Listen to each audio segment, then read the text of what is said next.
Renewability Assessment, measuring renewability and sustainability. Gain insights into advanced methods for assessing environmental impact, resource efficiency and long-term sustainability. 14th August 2025, 7 p.m. onwards. Don't miss this opportunity to deepen your knowledge on measuring sustainability for a better future.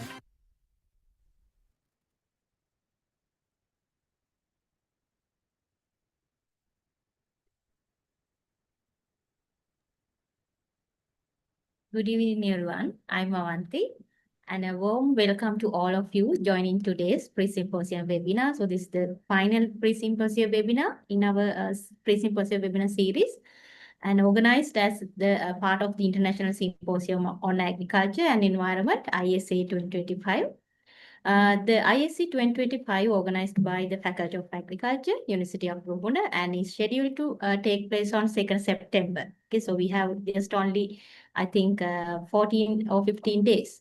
And it will be held at Golf Face Hotel, Colombo. And this year, the symposium theme is driving innovations in agricultural technologies for climate action and sustainability. So please visit our website for more details. And so it is my pleasure to extend a warm welcome to Professor Anup Pradhan, Quality and Operational Management Sector, Engineering and the Built Environment in South Africa University. So he's the today's distinguished speaker. Dear sir, you are warmly welcome to this session. And then our Madam, Ms. Chinta Rupasinghe, our moderator for this session. So I also extend my gratitude to all of our local and international participants who have joined us for this event. And then we hope this session will be insightful and engaging for all. And thank you for all being here. And let's begin. So I would now like to invite Ms. Chinta Rupasinghe, today's moderator, to take over. Ms. Chinta Rupasinghe is the past coordinator of ISA 2018 and renowned for her academic contribution to the agricultural engineering. So she also brings extensive experience in organizing international events like ISC and so many other international events. Dear Madam, the session is now yours for moderation. Thank you. Okay, thank you very much, Dr. Avanti, and I warmly welcome Dr. Anup Pradhan, my friend. And it's my great pleasure to introduce you before starting our session today. Professor Anup Pradhan is an associate professor in the Department of Quality and Operation Management at the University of Johannesburg, South Africa. When we consider about his academic record, he received a Bachelor of Science in Agricultural Engineering from Bangladesh Agricultural University in Bangladesh and a Master of Engineering in Agricultural Engineering and System from Asian Institute of Technology, Thailand. That is the place we met together about 20 years ago. And a PhD in Biological and Agricultural Engineering from the University of Idaho, USA. And his research interests include, but are not limited to life cycle assessment, sustainability, biofuel, biohydrogen, farm mechanization, smart factory, smart grid management, applied research and optimization, organizational productivity, and circular energy. Actually, it's very important areas, actually what we want to entertain for the current context. And to date, he has supervised about 16 doctoral students, 31 master's students, and four postdoctoral research fellows to completion. He has published his work in several renowned local and international conferences and reputed journals. And actually, I just checked the H index about 19 and I-10 index about 28 in Google Scholar. And he serves in the editorial board as a reviewer editor for Frontiers in Sustainable Food Systems, Agricultural and Food Economics Journal, as well as a review of various international journals. Professor Anup is a rated researcher with the National Research Foundation, NRF of South Africa, and a registered engineer with the Nepal Engineering Council, NEC.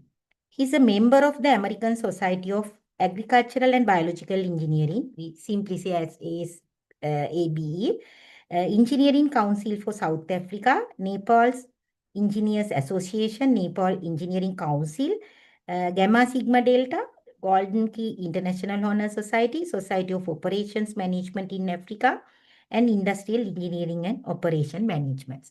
I think for our symposium as a pre-symposium webinar, we selected most suitable person to deliver today's speech. This is the time for you to start your presentation. Professor Anup, the floor is yours. Thank you. First of all, thank you very much, Mrs. Chinta, for the introduction. And I've known you since like over 20 years now. And thank you for inviting me to be part of this pre-symposium webinar. I'm really grateful. And also thanks to all the organizing committee, the ISAE committee, as well as Faculty of Faculty of Agriculture, University of Rona, Sri Lanka. I'm really grateful. I'll try to share my screen. Let me know if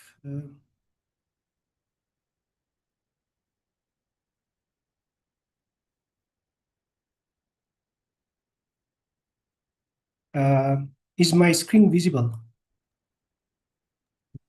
Not yet. Just share, you can use with share button. Yeah, I've just used the share button.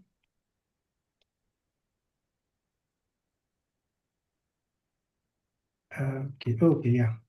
I think it should come up now. Yes, it's okay now. Okay, great. So let me start. Okay, good day, everyone. I think it's good evening over there in Sri Lanka especially, and it's afternoon here. And good morning or good evening, wherever you are joining from, depending on your geological location.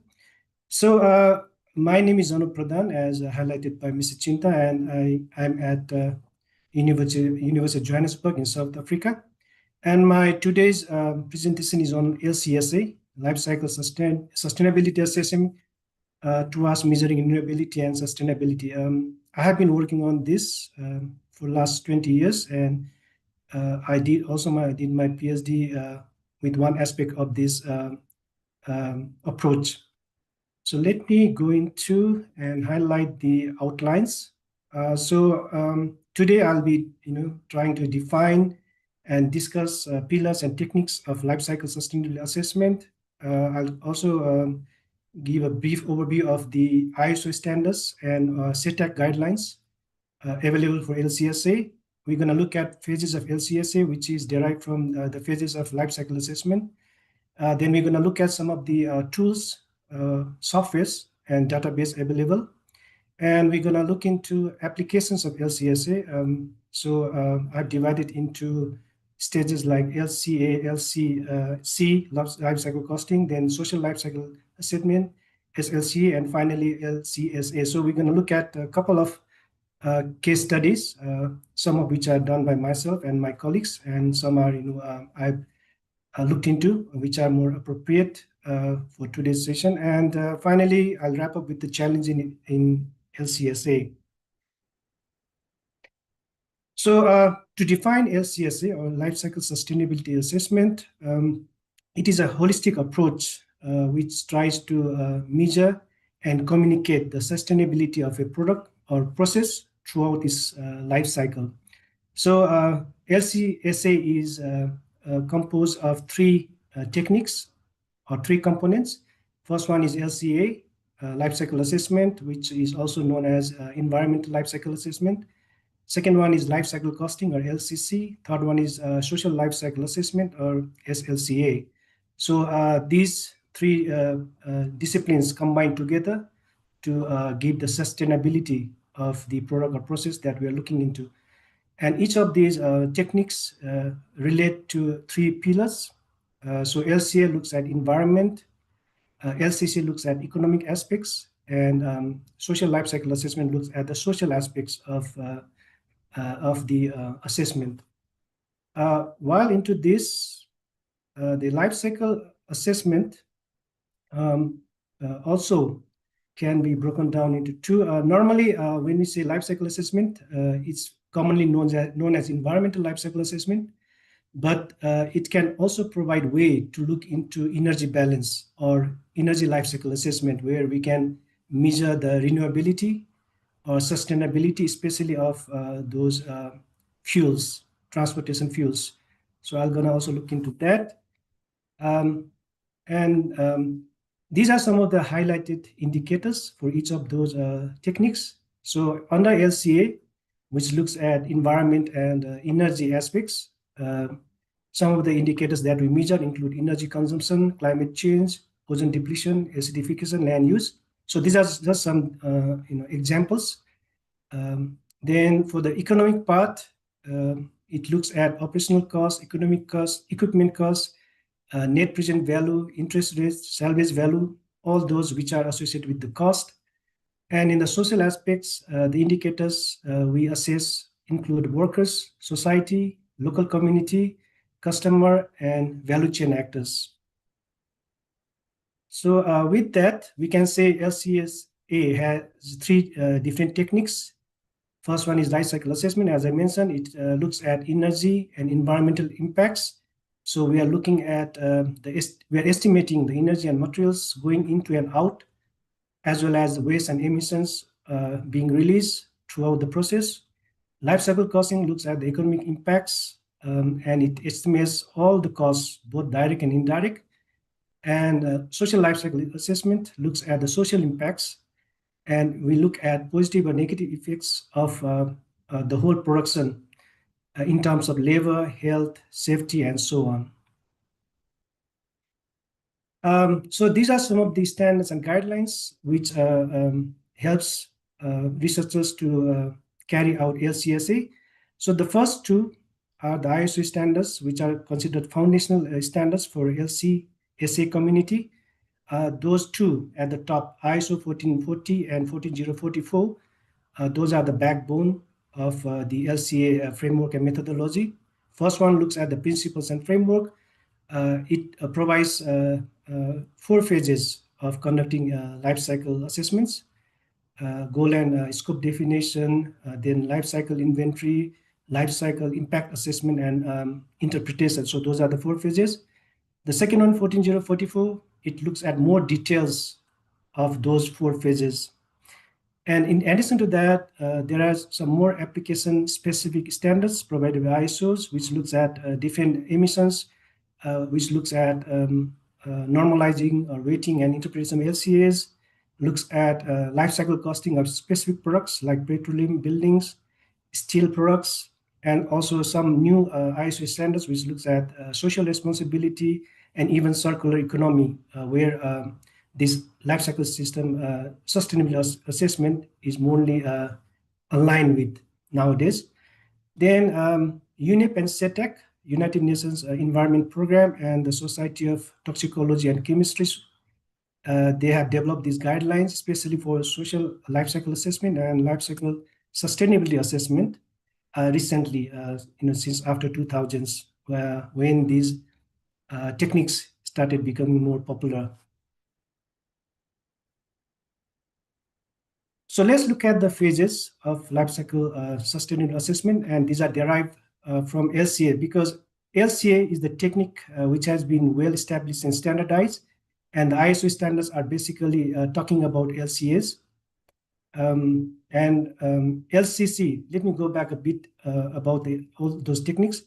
LCC was the oldest technique, I think introduced around 1930s, but it was mostly focused on specific products, mostly on like projects, building projects, and so on. Then came life cycle assessment to look into more energy and environmental impacts around 1970s onward. Then social life cycle assessment, also came into realization around 1990s and 2000 plus. Then this one is the newest. LCS is the newest one, which the researchers are saying, if we need to combine all those 3 pillars to come up with a wholesale or holistic approach towards sustainability, and it also gained popularity after 2000. So, but this slide is showing phases, for LCSA, but as I mentioned, it is derived from LCA. So first phase is goal and scope definition, where we define the purpose and detail, the objectives of the assessment, and we look into system boundary, functional unit, and co-product allocation if needed. We're going to talk about that in next slides. Second phase is inventory analysis, also known as LCI, life cycle inventory. So life cycle inventory is more about data, inputs, and all the inputs and output data are collected and organized. Then the impact assessment, third phase, also known as LCIA, life cycle impact assessment. It looks at putting those numbers from the LCI in such a way that it gives meaning. So in that phase, we are looking into those global warming, greenhouse gas, those kind of indicators. Then in interpretation is the final phase, where we try to interpret the outcomes of the previous two phases, and we try to draw conclusions and recommendations based on that. We can also do some sensitivity analysis, uncertainty analysis, as well as some reports also include challenges faced during the assessment approach. So these are the 4 phases of life cycle sustainability assessment. So one of the important point to start with in the first phase is system boundary. So we need to establish system boundary to mention what is included and what is excluded in the assessment. So consider like, every life cycle has every product has a life cycle, and their life cycle includes, starts from extraction of raw materials and ends with the disposal after the use. So the extraction of raw materials is known as cradle, that stage, and when we dispose, it is known as grave. So we are looking at, cradle to grave, all the journey of the production. So we start with the resource and raw material extraction, then manufacturing, then packaging and distribution, then eventually it will be used by consumers, and later it will be disposed after the use. So when it comes to LCSA, it can be a model for any specific stages. So we can say, I'm only doing assessment for first 2 phases, stages, like up to manufacturing. So we want to do LCSA of any product manufacturing. So we're going to stop there. Or it can go further, and we can say, okay, no, we're going to include, the whole steps from cradle to grave. So it depends on the objective of the assessment. So now this also highlights some common system boundaries. So we can see here, this is the life cycle of any product. So it starts with determining the resources, raw materials, which needs to be extracted, and maybe it may require some processing. So after that, it will be transported to manufacturing site. Then afterwards, it will go for distribution, to transport, then use, and final disposal. So this is a normal life cycle. So now the common system boundaries include, when we say we're going to start from here up to manufacturing. So we're going to do assessment from raw material extraction up to manufacturing until the plant. Then it's called cradle to gate. Or we can say, no, we're going to only look into one specific system or process. Say we're going to just look into manufacturing. We don't want to look back. So that system boundary is called gate to gate. And no, we want to do from the start until the disposal. That is called cradle to grave. And nowadays we have reuse. Instead of disposing, we replace that disposal with the recycling or reuse, so that item can be reintroduced into the system as a common loop. Then we call it cradle to cradle. So these are the 4 different system boundaries that we need to define. So we can see these 3, they form a linear approach. So they are considered as linear economy. But when we include recycling, the cradle to cradle, this becomes more aligned with the circular economy, that the current world is really looking into. Second part in the goal and scope definition, the first phase is to define functional unit. So it is a reference unit to quantify the function of a product, service, or system for calculation and result presentation. That means, we will have so many inputs going into the system, and their units might be different, but we want to make sure that they all come together as a one, specific. We can quantify them using a specific unit.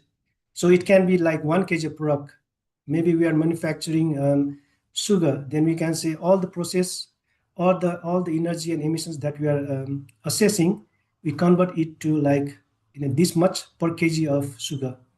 Or it can be per hectare of land. If you are looking at, we are looking at the plantation of some agricultural tree plant, then we can say, 1 hectare of land. If it's about transportation fuel, we can say 1 liter of fuel, and so on. So this function unit helps us for consistency in data collection and calculation as well, and allows for meaningful comparison between different products or systems that perform the same function. So that means, we do life cycle analysis of maybe say petroleum fuel, and if you use fuel functional unit as per liter of fuel, and then we are doing biofuel, we also use maybe per liter of fuel, then we can compare those because both the quantities are based on per liter of fuel. So that is why functional unit is very important.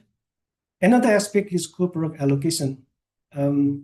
So this one applies more when there is more than one outcome. So if the process after production there are multiple outputs, then we need to use this co-product allocation, because it helps to distribute the amounts of inputs or outputs among the co-products. For example, output 1 is our main product, and output 2 is just another product which comes out of the system. So we call it co-product. So because we get certain quantity of each of these outputs, we have to distribute the energy spent or emission out of the system into both of these. So we can do that using any of the 4 co-product allocation methods. First one is mass, which is based on the relative weight of the products. So we can use say kilogram or gram. Then we can use that to allocate their relative weights. Economic, we can use the economic value of those products. Energy, likewise, we can use energy value.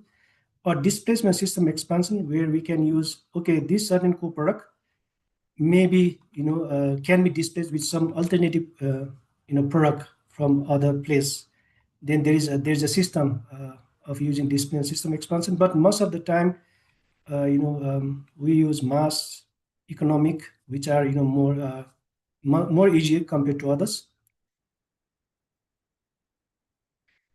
Then the second phase of LCSA is inventory analysis. As I mentioned earlier, it's about collecting and modeling the flows. So we collect all the inputs and output data like energy, material, what is going in, and emission and waste coming out. And it may include primary data from processes as well as secondary data. So there are lots of LCI database or literature from where we can get the information, as well as sometimes the researchers estimate if they are not available through primary or secondary sources. So here, if you look at just one process, maybe get to get, then we can see there are different resources going in. So we collect data for each of these: raw material, water, and energy. And outcome, product, that there is emission and waste. We collect those information. And if it is a product life cycle, then we have to check what's going in and what's coming out from each of those steps, even the recycling. So all those data and information are collected and organized in this phase. Then the next one is impact assessment, which translates the data from the previous phase into scores representing some potential impact. And it involves selecting relevant life cycle impact assessment method and impact categories. So these are some of the LCIA methods that are used: recipe, CML, TRACI, impact, ILCD, EPD. And all of these methods will have certain impact categories like global warming, acidification, resource depletion, and so on. And to assess these categories, we have to do some characterization. Like for global warming, we might want to estimate greenhouse gas emission and other emissions. So for example, for greenhouse gas, we use a global warming potential, and we combine CO2, carbon dioxide, methane, and NO2 using this equivalent. So we convert all these into CO2 equivalent. So after using these, multiplying these numbers with these values, these are coming from IPCC, Intergovernmental Panel of Climate Change.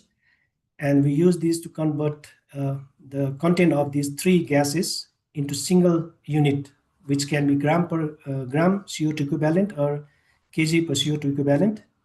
Then that will give us greenhouse gas, which will align with global warming. And there are optional steps, normalization, aggregation, and weighting, which are used to convert these categorized outputs into a more specific output. So this global hot gas can lead to climate change. The climate change can lead to some natural disaster or something.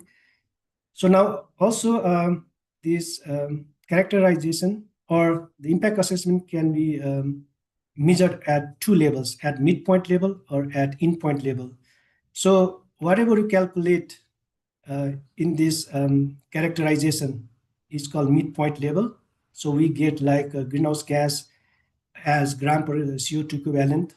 Then endpoint is we convert this into more natural phenomena like greenhouse gas resulting to global warming, which can lead to severe weather, spread of disease, loss of species, etc. So these are just ways of converting information and projecting them as required.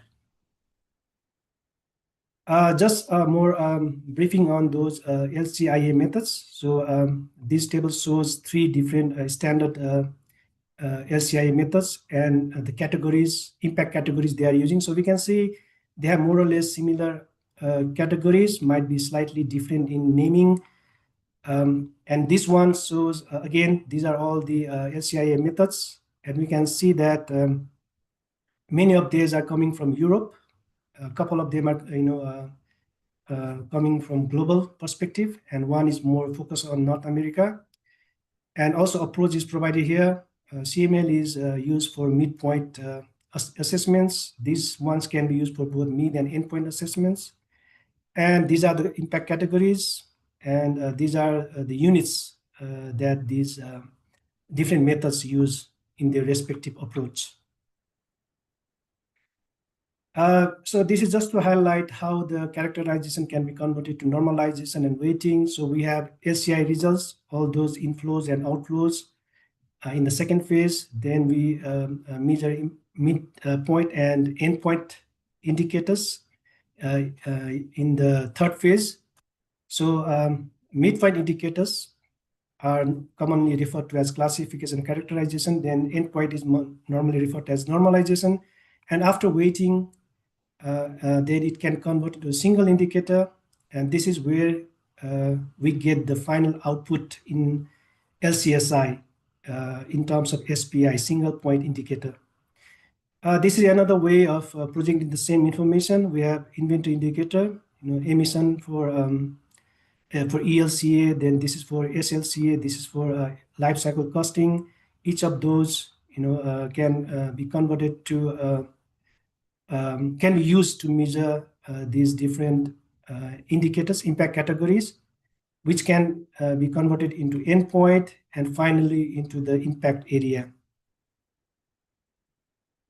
The fourth and final phase is interpretation, and this is where we do analyze and interpret all the information coming from the previous phases, LCI and LCIA phase.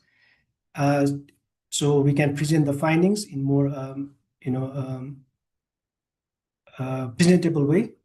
So it also helps to generate conclusions and recommendations.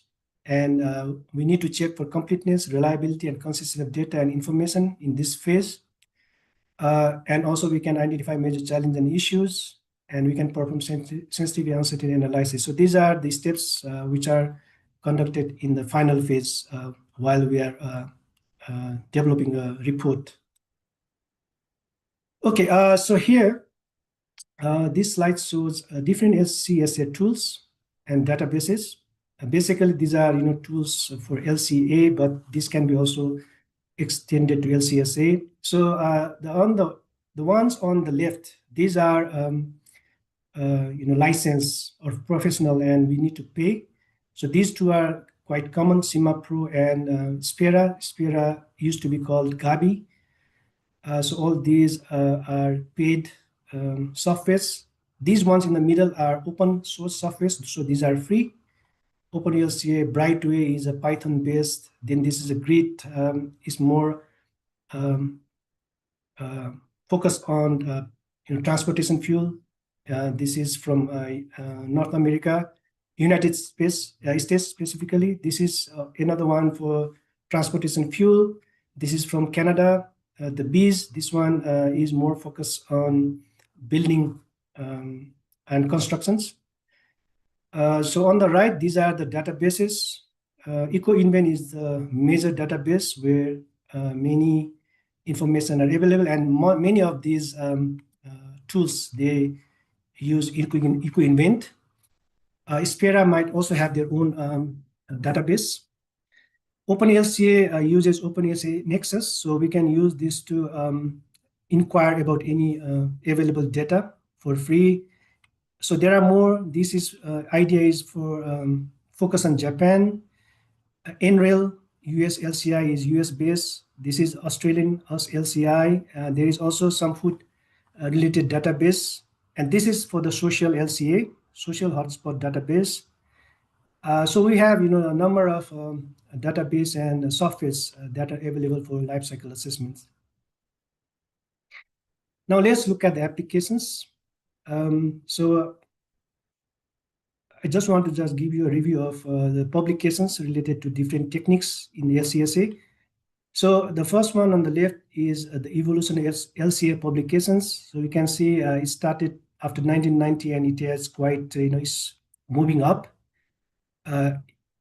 Even in 2022, we have about 5,000 LCA related publications. Then LCAC is a bit less.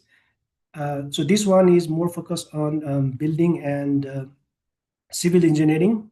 I couldn't find the one which combines all the disciplines. This one is LCC studies done over the years for fuel cells and hydrogen systems. This one is showing social life cycle assessment. You can see this is relatively new. It started after 2006. 2009 is the year when actual guidelines was provided by UNEP CETEC. So we can see there is a so this light blue is the one dedicated to SLCA only, but the other one includes SLCA plus some portion of maybe LCA, LCC. So we can see there's an increase up to 2018, but there is a slight decrease after that. And this is even the latest one. This is the LCSA, the holistic one. So we can see, it started from 2010 and it's also increasing. So I think we have about 130 plus minus LCSA related studies now so far. SLCA maybe more than 450. But we also need to ensure that, because these assessments will be most of the time they are done in combined. We won't be able to find many LCC or LCA which doesn't include any other technique. So there might be combined. And also this one is showing the maturity levels and data availability of life cycle techniques. So if you look at LCI and maturity, we can see SLCA is quite young, and the data availability also less compared to LCA. LCA is well established and standardized. It has a good database. That's why its maturity level and the data availability is high compared to the others. Now let's quickly look at the association of LCSA with the Sustainable Development Goals. So we can see, on this slide or in both of the slides. So these are different 17 different SDGs, and these are different publication numbers under each, which impacts those SDG goals. and they are aligned with different fields or sectors. But if you look at both of these, we'll see that the 7, 9, 12, 13, from here, this, if you look at this area, there is lots of publication. So many of the publication on life cycle and assessments are focusing on the 7, 9, 12, 13, but quite less on 1, 5, 10, and so on. So there are still work needs to be done. This table is showing again all those 17 SDG goals, right?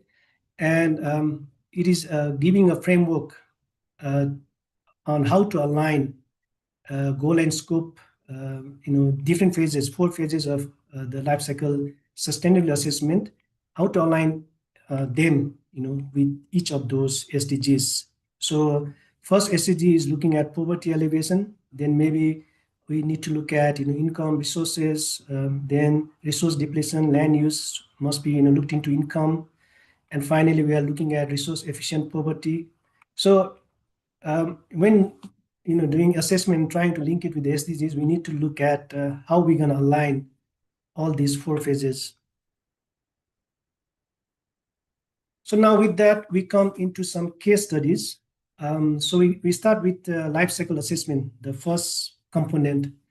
And this life cycle assessment was conducted for soybean biodiesel for United States. And this is actually my PhD work. In here we can see this is the system boundary. So we're looking at different steps of soybean biodiesel production. So we are starting with the agriculture or production of soybeans. Then that beans should be transported to crushing facility where it will be crushed and we get oil. The oil will be taken into oil conversion plant where we mix with alcohol and we get biodiesel and glycerol. So this is the system boundary, and we are looking at what energy and raw materials are going into and what emissions and products and co-products are coming out. So here we can see that, in these 2 steps, we have co-products. When crushing oil, we also get meal. And when, converting oil to biodiesel using transesterification process, we also get glycerin. So these are the byproducts of each of those processes, and we need to use allocation. And in my case, I use mass allocation. So here we are looking at energy going into these different processes, and we get oil, which is F1 is the mass fraction of oil that we get, and the rest goes to mill. So we can see we are only getting 20% of the oil after crushing, while rest is going to mill. So we only need to allocate 20% of the whatever is energy going into the oil, which carries over. Then the second level, energy going into these processes during oil transport and biodiesel conversion. Now in the biodiesel conversion, we are getting 82.4% biodiesel. So that is the fraction we are using, and rest we are not using because this is a co-product. And we are considering waste is negligible, so we are not considering that. The final is energy going into biodiesel transport, since biodiesel now we have no conversion, so that is the 100% allocation for biodiesel transport. So after that, we developed LCI. I have not included here because it was a bit big. So after developing LCI, all the inputs and outputs data, then we calculate.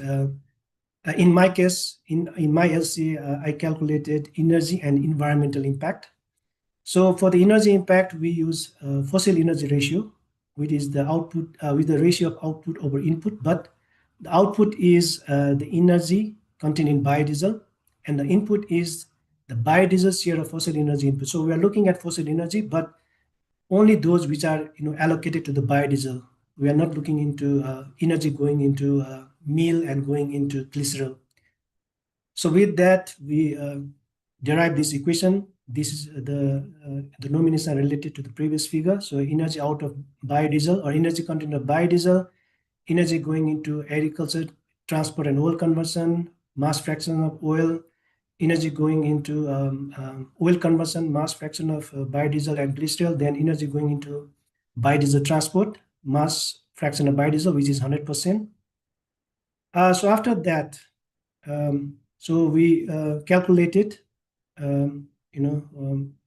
we summarize all the inputs in agriculture, and we sum them all in single unit. So we can see 1 hectare of land is the functional unit in my case.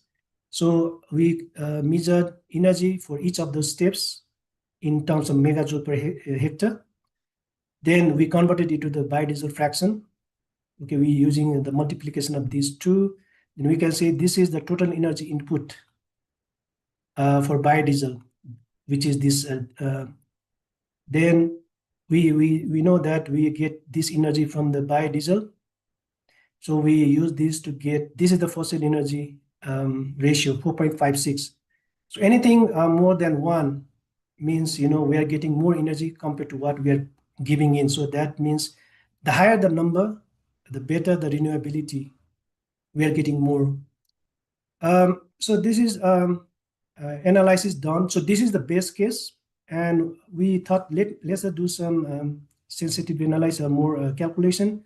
So we looked at, this is agriculture mechanization. So we looked at the energy resources going into machinery being used, the production of machinery, and also production of building infrastructure, those oil plant, biodiesel plant. And we also looked at oil transport, because in the base case, we assume that the oil crossing and conversion is happening on the same roof. But what if the oil transport is different, the buildings are different, and we need to transport oil? Then we can see, it impacts the final fossil energy ratio. It decreases a bit because the input is, we have added some input in each cases. Likewise, we did same for the environmental impact. So we looked at all the emissions, right? And then we looked at how each step is contributing to those in terms of gram per gigajoule of biodiesel. So per gigajoule of biodiesel is a functional unit in this case. Then we got the total, and we also looked at how it aligns with the petroleum, because the fossil petroleum, the fossil energy ratio, I think, is less than 1. So we can see there is a loss of improvement when we use biodiesel. So this is the final greenhouse gas emission. So this is calculated using the first 3. So we compared with the petroleum, and we saw that there's about 84% decrease in the greenhouse gas emission compared to the petroleum. We did the similar assessment. We added lime, N2 emission, and oil transport, and we saw a big difference in the final greenhouse gas emission. The lime, we did lime because in the US the lime is used like once in 5 or 10 years, not every year. So when we are doing baseline, we considered it was already applied, but in the second input, we thought, let's see how it might impact, but there is no impact actually, because maybe the input is amortized within 10 years period. But with the N2 emission, because the nitrogen applied through the fertilizer can go back to soil, and it might emit.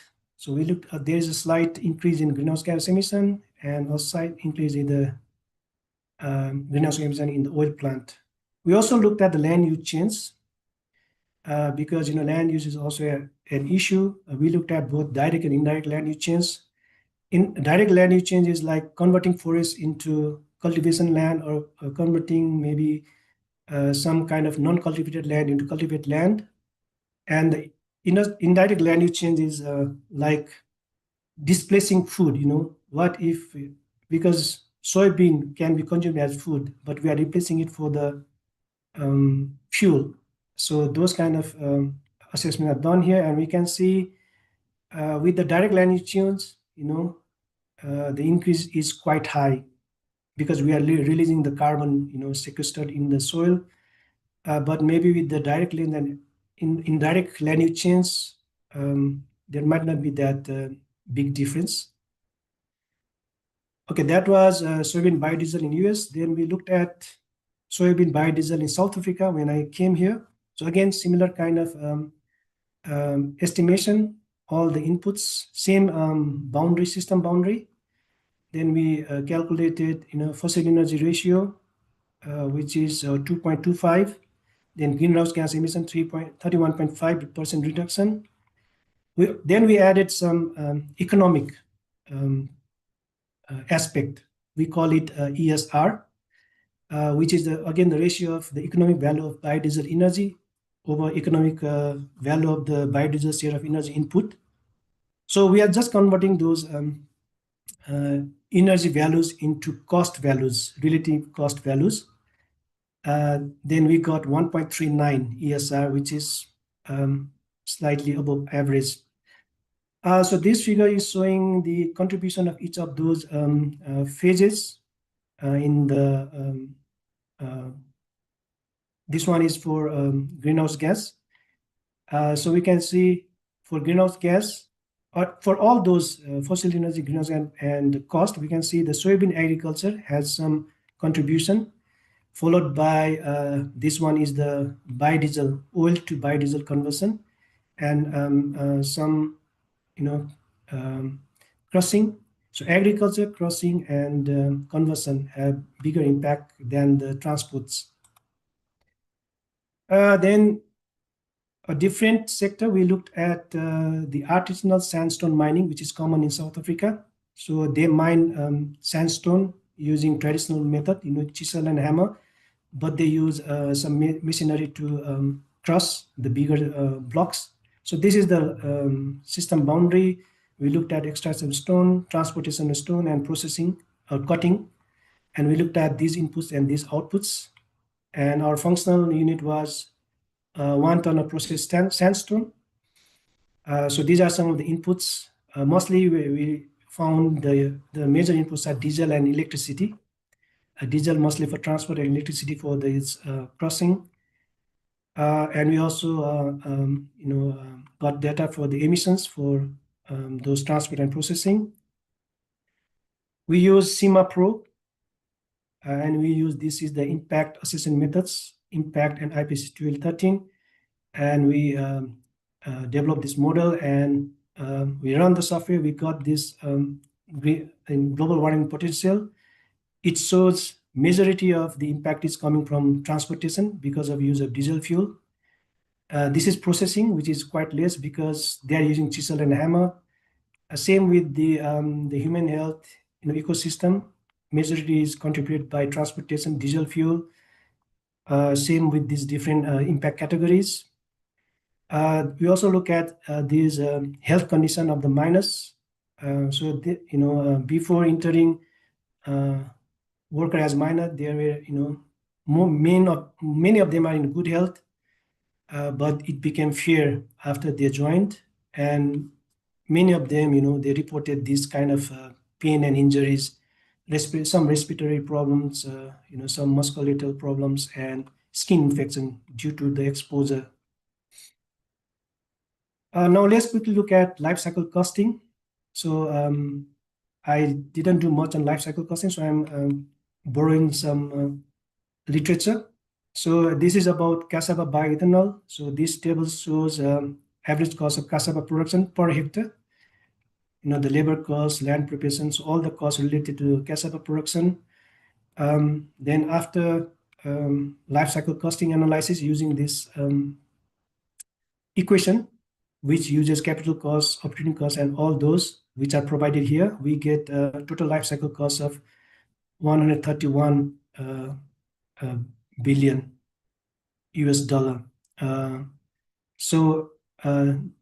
After some calculation, they also found that for per liter of bioethanol, they need to spend about $0.11. This is just a figurative representation of these values. Another LCC example is winter wheat production.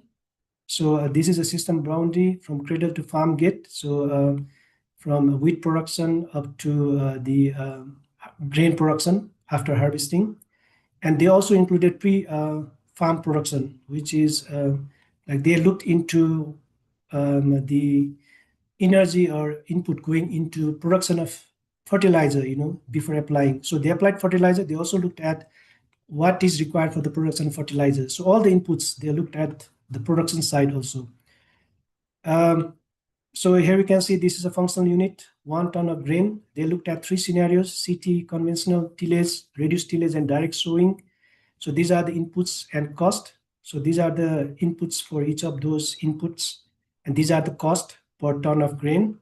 So after LCC, they also did carbon footprint. So they found out that, all these scenarios, the carbon footprinting is, above 300 kg for all 3 scenarios. And LCC is, this one is less, this cost less, which is in the conventional tillage, it's costing less compared to the reduced and direct sowing. Furthermore, they developed these figures which shows the share of process. So both for carbon footprint and cost for 3 scenarios, we can see this part, which is mineral fertilization, the production of the fertilization itself, not the application, but the production is actually have more shares compared to the other processes. They also looked at the pre-farm and actual farming. Then they found out that pre-farm, when they looked at the production of the fertilizer, production of the mechanization, they have more contribution compared to the agricultural production itself. This is showing fuel consumption and machinery use and carbon footprints. So for this one is the lowest, which is this direct sowing fuel consumption is lowest, and the highest cost is this one, which is reduced tillage machinery. So they looked at different scenario, and they looked at how each of the scenario will perform. So now we looked at social life cycle assessment. So this is the social life cycle assessment done in industry, the chocolate industry. So this is the system boundary, and they included all the ones in the green. So it is cradle to crate, because it's called looking at raw materials up to the manufacturing of the chocolate. So these are the methods they use. They use the guidelines of SLCA and methodological sheets developed by UNEP. They use the social hotspot database, and they used these 3 stakeholders: workers, local community, and society. And they use 16 subcategories, and we can see these are the number of stakeholders they interviewed for data collection. So the data collection included primary data using semi-structured interviews, and secondary data using reference scale for impact assessment using this SSDB. The scope is they are trying to produce 83 servings of chocolate. This is the specific chocolate, and the functional unit is 2.5 kg net weight of chocolate. So this is the data processing, calculation, and scoring method they used. So that we can see they use from -2 to +2, -2 being worse, +2 being better. So they looked at how they can assign those numbers. So this is the way they assign them number, and this is the outcome. So they looked at social hotspot. They looked at different child labor, forced labor, and they see the ones with these rates are at the high risk level for each of those sectors. So this is the conversion process used in this. So these are the colors that are used to indicate which are at the high risk. And then this shows the impact assessment for worker, for the society, and for the local community. So we can see, the green ones, they are doing better. So according to the workers, child labor is health and safety, they are okay, but they need to work on these zeros. And for the society, public commitment to sustainability is better. Poverty elevation is also working better. For the local community, community engagement is better, but these ones needs to be worked. And these are just the examples showing how they translate these numbers. Now, another example is argan oil production. So they looked at 3 different scenarios: manual, this is system boundary for manual, this is system boundary for semi-mechanized, and this is for the fully mechanized. And they are looking at cradle to gate, means from extraction onto the plantation. In the semi-manual, they started using, some mechanization here. In the fully mechanized, they're using mechanization as long as possible. So they are looking at 6, scenarios: traditional, which is manual, semi-mechanized, and fully mechanized. And they are looking for 2 different purposes. One is for cosmetic use of argan, cold press. Other one is edible, which needs roasting. Cosmetic doesn't use this step. So the stakeholders, they involve our workers and community. Data collection interviews with 26 household and 4 argan oil cooperatives. They use reference point threshold approach and recipe 26 approach for economic. So they looked at both aspects, SLCA and not economic, environment. So they looked at 5 social and 5 environmental impact. This is the functional unit, 1 liter of argan oil produced. And this is the categories they use. For the worker, they looked at these 4 different impact categories: working hours. Hi, Chinta, am I going out of time, or I'm okay? No issue. You can continue. Okay, thank you. Okay, so these are the impact categories. They looked in terms of worker, and in terms of local community, they only looked at local employment. And these are the indicators. These are the reference point which are available to them. So they did calculation. Say they estimated the working hours per day. Okay, so these are for different steps: collection, pulping, crushing, roasting. So roasting is not included in the cosmetic, but in the oil production, it is included. So they need 37.4 hours to produce 1 liter of argan oil in the manual case. And these are some of the outcomes. We can see that, in terms of injuries and pain, there are some concerns about the back pain and fatigue. So there are, different concerns in different steps of the argan oil production. Then the revenue. So the household revenue is based on the argan oil production. So, they are earning, certain amount from, different steps.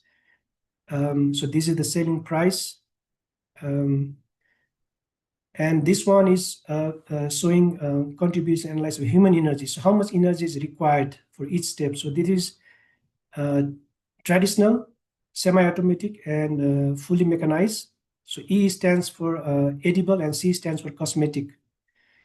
So we can see for the collection, for each of those 6 scenarios, collection requires high energy because it's manual, and also depulping requires some energy, especially for the semi and the traditional. But for the fully mechanized, because no human is involved, they are using machine. So depulping and other processing doesn't require any energy, only the collection. Also, the employment estimates, based on their estimate, they think that for their production or to keep their productivity or enhance, they will require different number of employees at different levels. For traditional, they need more traditional and for producing argan oil for food. And for the cosmetic, they don't require many numbers of employees compared to the traditional argan oil. One of the important thing about this assessment is this assessment is based on the impact of women's involvement. So I found out that in that region, women are more involved in argan oil production, men very less, because men tend to destroy things during different steps. Okay, finally, we looked at the holistic approach, LCSA. So this is one of the research and publication that I did with my postdoc. So we are looking at biomethane versus biohydrogen, how they compare in terms of their application. So this is the framework of LCSA that we use. So as I mentioned earlier, this is the combination of these three techniques, and these are the indicators we use for each of these techniques. So we start with the choice of indicators, which are these. Then we looked at the dimension of sustainability, which are these. Then we try to combine all these and look at the SPI, Sustainability Performance Index, to bring everything into one single digit unit. So we looked at 12 different scenarios. So we are looking at two fuels, biomethane and biohydrogen, three settings, agro-industrial, urban, and rural settings, and two applications. Either they can be used for electricity generation or for the transportation vehicle fuel. So these are three different settings, and we looked at LCA. We started with LCA, moved on to LCC, then LCA, then we finally combined to get final output for each of those scenarios. We use CIMA-PRO. Invented data for primary, we did site-specific experimental measurements. We also use survey questionnaires and interviews with the stakeholders. And the second data we got from public data and literature, as well as from CIMA-PRO, which uses EcoInvent. Functional unit, we use 1 kg of volatile solids entering bioconversion process to make it compatible with all three different dimensions. So let's start with the system boundary. So we looked at, we are producing these fuels from organic waste sources. So we need to collect and transport, then we need to do pre-treatment, then we need to do anaerobic digestion for biomethane and dark fermentation for biohydrogen. Then we get different processes. So finally, we have 4 different applications: heat and electricity from methane, and from this is from fuel cell. This is from CNG vehicle, which is the vehicle fuel from biomethane, and fuel cell vehicle, this one is for the fuel from biohydrogen. And we looked at different inputs and outputs. This is the invented data, which is for electricity generation part. We divided into electricity generation and vehicle operation. So we can see all the inputs here. And these are 6 different sets. So LCA set 1. Set 1 refers to agro-industrial, right? Set 2 refers to urban. Set 3 refers to rural. X refers to biomethane. Y refers to biohydrogen. M refers to electricity generation.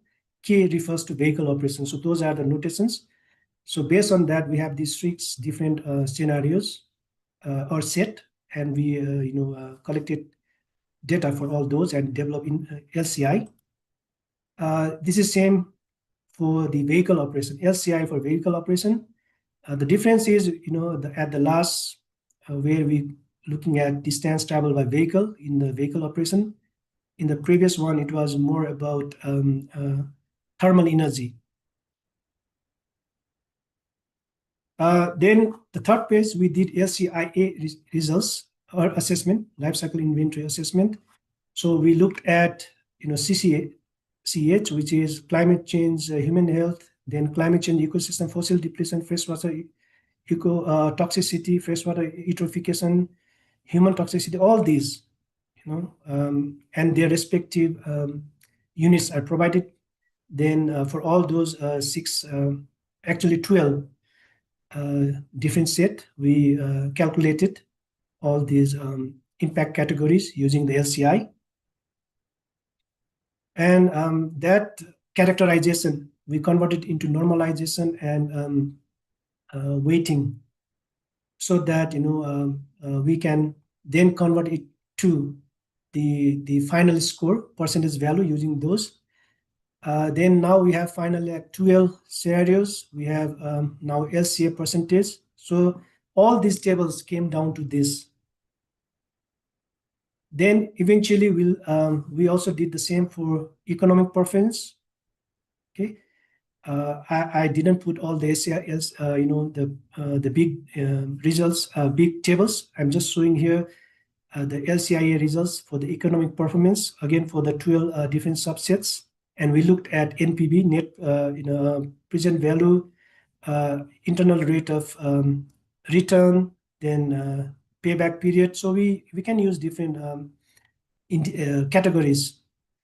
Then we converted it to the percentage results like we did in the LCA. So this is LCC. Then we did for the SLCA. So this is the LCIA result for social performance. Again, we looked at all 12 sets and we looked at these different categories: availability of resource, community engagement, knowledge and skill development, and so on. Then we converted it to into normalization, weighting, and finally we get this, the percentage. Then we use these final 3 tables to get the LCSA result. So this is the the LCSA, the life cycle sustainability assessment results for the 12 sets. We have LCA, LCC, LCA, and we use these values to calculate SPI, which is the single performance index that we aim to calculate for our assessment. If you look here, biomethane remains an all-around preferred technology because they have, if you look at X's, X is biomethane. If you look at all the X, they are higher compared to the Y's because you can see Y's are quite low. And also biohydrogen application has better sustainability performance outcomes for electricity generation systems in agro-industrial settings, but is better for vehicle operation, urban and rural settings. So we looked at biohydrogen Y's, and we see that in setting 1, it is better, which means it is good for agro-industrial setting, but it is not really good for urban and rural. But when you look at biohydrogen for urban and rural, they are better than the biohydrogen for agro-industrial in those settings. So by this way, we can look at which scenario, which combination will perform better and give a better sustainability outcome. So I also look at another one, LCSA. So this one has a bit of different approach. So this is about olive growing system. So they also looked at 3 different life cycle phases. So the scenario here is they looked at 3 scenarios: control scenario, low doses or no tillage scenario, and zero chemical weeding scenario. Then the system boundaries cradle to farm gate. So they started with planting and growing the plant until it's fully grown, which has a lifespan of about 50 years. The method used are all these 3. They use these 3 to get the specific values, and then they use ASP, analytical hierarchy process, to combine these into LCSA to get the LCSA outcome at the end. So unlike the previous publication, which I published, this has used a different approach using ASP to integrate these 3 techniques. So ASP is, it falls under MCDA, which is a multi-criteria decision-making approach. So this method uses like stakeholders or experts' opinion to categorize or derive the weightings. Data collection is done in field surveys with semi-structured questionnaires and interviews. You can see 15 experts were used for ASP. Functional unit was 1 hectare of cultivated surface. So they developed this LCI. We have for the environmental, for the economic, and for social, and these are the steps or the system boundary they use. And these are the inputs and outputs, LCI and their amount. Then we have for 3 different scenarios. What are the amount for 3 different scenarios? Low control, low doses, and zero chemical. So they are using weeding as a way to approach this life cycle sustainability assessment approach. So these are the outcomes. So this is the outcome of the first technique, LCA. So they looked at these 3 different categories. And for each category, they use these indicators. These are the units they use. They looked at whether it is positive or negative. All 3 of them are negative. And these are the values for control, low doses, and zero, no tillage, no weeding, sorry. And the second one, for the LCC, they looked at these 3 categories: profitability, life cycle cost, and investment feasibility. They looked at this gross margin, net present value, and so these are the values they get. And for social life cycle assessment, they use social health, job opportunities, contribution, and they looked at how they can measure this using this, and they got this outcome using the LCI phase. And now they use these ASP weights for each of the techniques. They use these weights to convert the outcome of each of those 3 techniques to translate them into the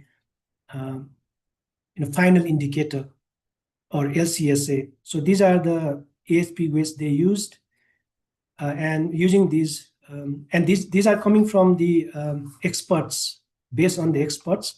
So using this, they developed this life cycle sustainability assessment indicator, the final. So this is for the control, this is for the low doses, this is for no weeding, and we can see this performs better. It has a high number. So this reflects it is more sustainable compared to the other 2. So this is a low doses.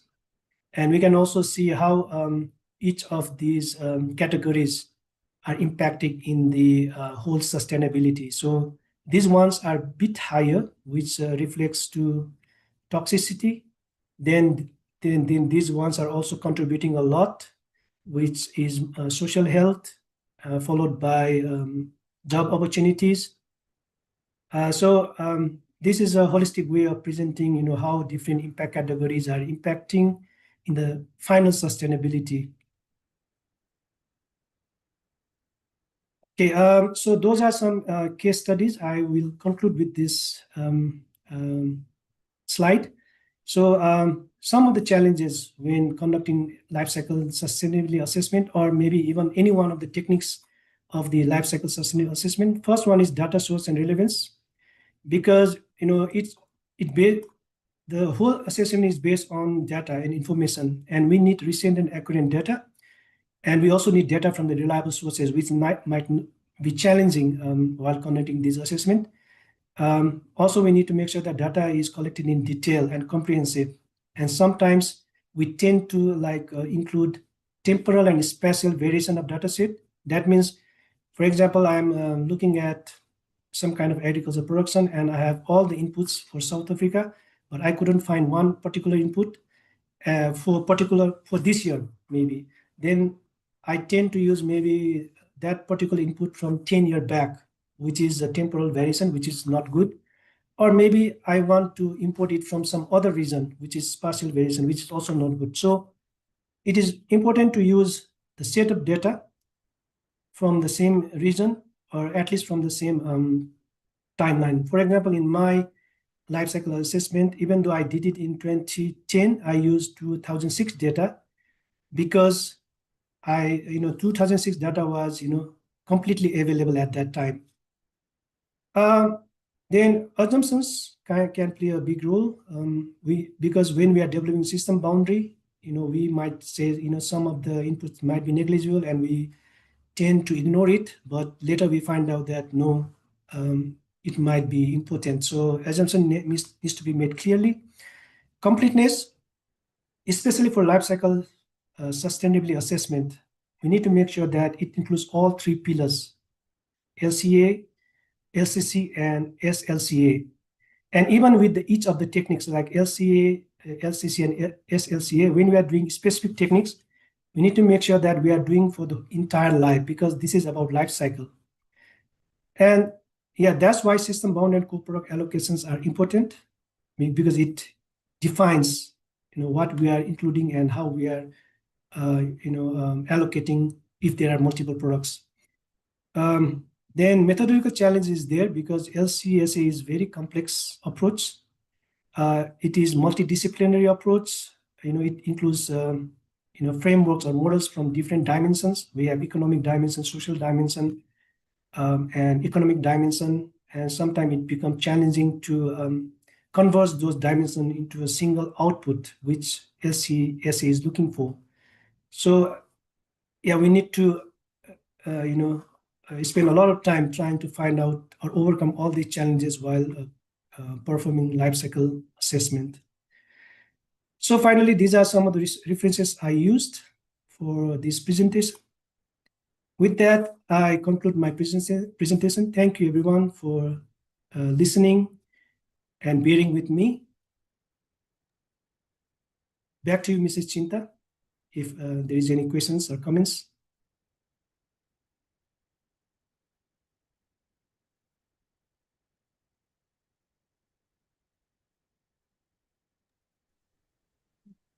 Madam, you are muted. Sorry. Thank you so much, Prof. Anup. It's very important and timely speech today. Actually, it is insightful for all of us because in our green technology degree program, even we are focusing on the life cycle assessment. Actually, we are not much focused on that life cycle sustainable assessment. Actually, LCSA, that is very important. Even especially, we want to focus actually social Yes. LCA even. Therefore, very important today. Actually, we are running behind the time schedule, but any questions from the audience? Yes, sorry for taking more time than allocated. Yeah, it's okay. And there is one question is there in the chat box that how can we determine and prioritize the most significant environmental impact categories? Okay, yes. These categories, it depends on the purpose and the goal of the assessment itself. So, for example, like if many organizations nowadays are looking into carbon footprint, right? So when because we can even see like in the products that we purchase these days, it says carbon footprint, 100 gram carbon per per pound of bread or something. So for those organizations, when they are doing those kind the assessment for their products, they use carbon dioxide or greenhouse gas. So they can focus on greenhouse gas or global warming potential or climate change.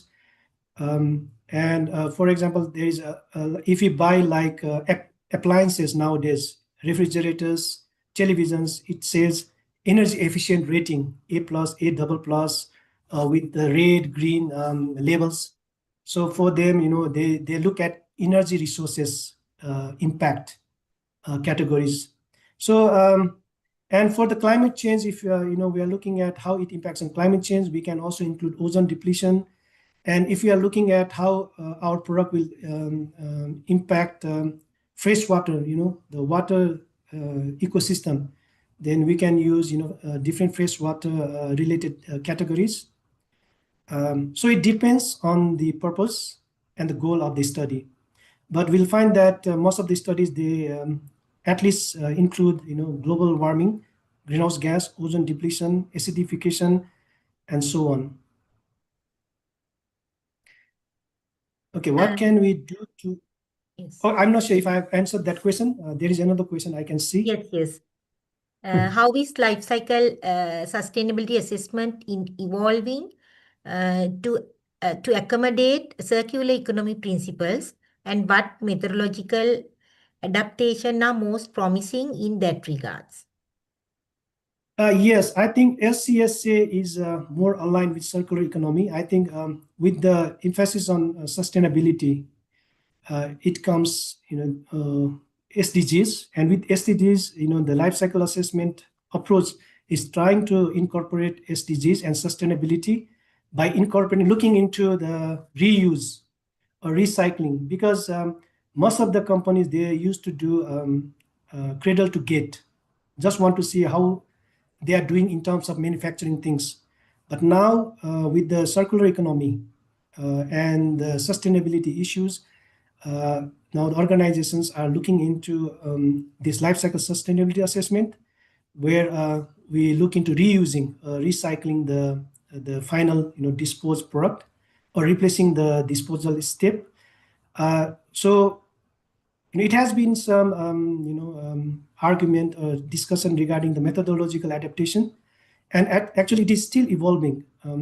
I think started from 2011 when CETAC and UNEP developed the guidelines for not really guidelines, actually the information about life cycle sustainability assessment.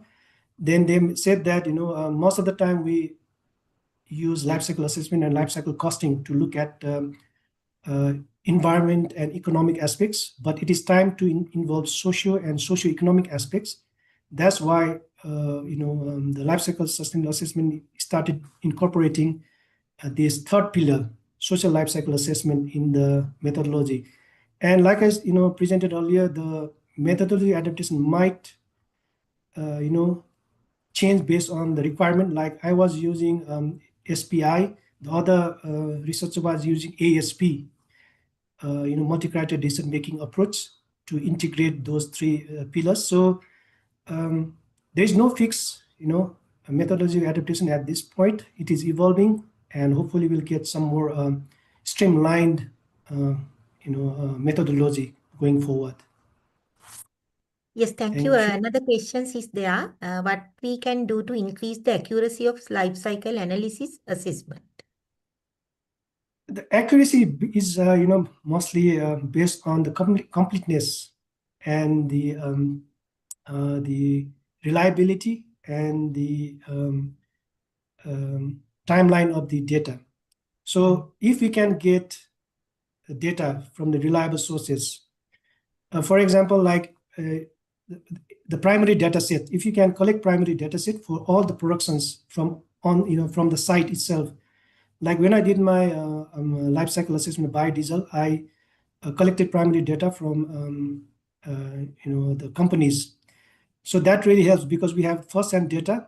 Because when we start using secondary data and maybe the database like EcoInvent and Gavi, the data they have, I'm not saying they're inaccurate, but they are not specific. They might be specific to certain reason. They might be specific to certain scenario. So what I did in my case is to be more accurate. I tried to make sure that the data that I collect is reliable. They are recent as much as possible, and they are from the same geographical region and the timeline, like I mentioned earlier. The spatial and temporal differentiation may have impact. Thank you. Thank you very much. Actually, small questions. Actually, you already, your last slide is regarding the challenges of this LCSA. Then how can we address those challenges in real world application? Those challenges, we see from the previous report what are the challenges, right? Then we try to mitigate the challenges. And at the end, when we are writing report, we still face similar challenges, and we still report those challenges. So let me go back, if you can see. Okay, so I talk about data source and relevance. That is very important, because that is the core. LCI is the core of this assessment approach. So we need to make sure that we have complete set of data we are getting from reliable sources. Assumptions, we have to make some assumptions, because when developing system boundary, it's not possible to include everything, because LCA is approach where we need to think backwards, right? For example, okay, we are looking at maybe soybean production, agriculture. Then we know that we use machinery. What about the energy and environment issues during the production of machinery? What about the transport? When we are talking about transportation, what about the energy and emission impact of the road? When the road was built, some energy was spent there. But yeah, we can, assume that we don't consider those things because those are, used by many. Even like, for example, labor, we use labor workers, and we try to, exclude it because we think that the input from labor for particular work is negligible because the labor is getting energy from the food he or she is taking in, right? And that food is actually, being used whole day, whether or not the worker is, using it for the process or production. So some of the assumptions which might be, realistic and needs to be justified. Yeah, methodological challenge is still there, because there are different methods we can use and combine. SCSA is a framework which guides. Okay, we use those 4 phases, but when estimating the impact and converging them in a single unit, there is still different ways that researchers are using. So I think that will still stay the methodological challenge, and it's just about what we are trying to do. We need to, look at our objective, then we develop our system boundary, then we look into what are the inputs and outputs required, and that is where we need to put more emphasis, the data. Yeah, I think that will help us to, make it more robust assessment. Thank you very much. Actually, it's very important, the speech you delivered today, for it's opened up our eyes even. Actually, the social LCA, actually we have to consider more. We more focus on environmental LCA, but cost and social factors also we need to consider, because those are 3 pillars in the sustainability. Thank you so much for your valuable presentation today. Now, Dr. Avanti, over to you. Okay, thank you very much, madam.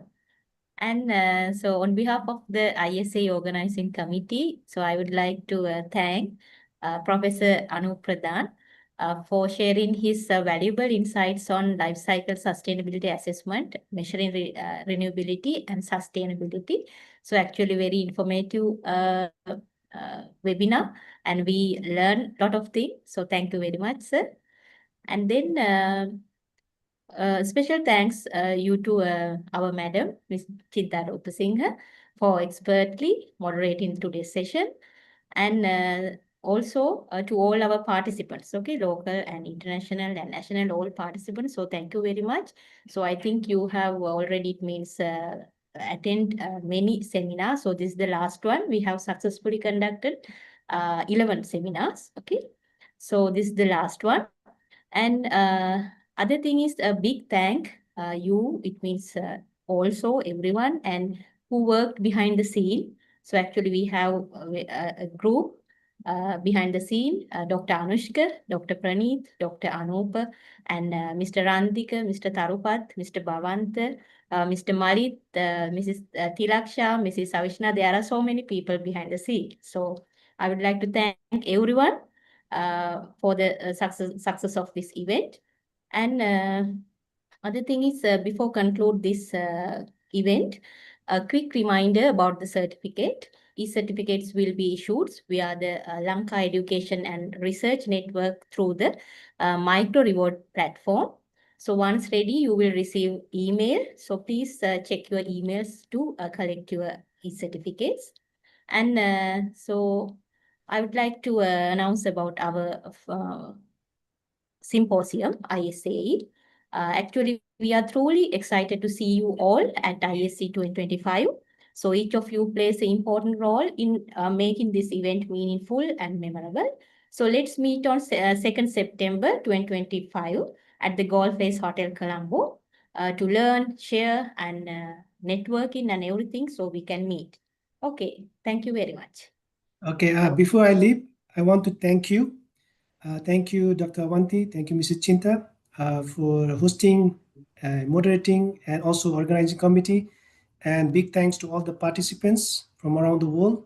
Thank you to the Faculty of Agriculture, University of Ruhuna, for having me. It has been an honor being part of this beautiful event. Thank you very much.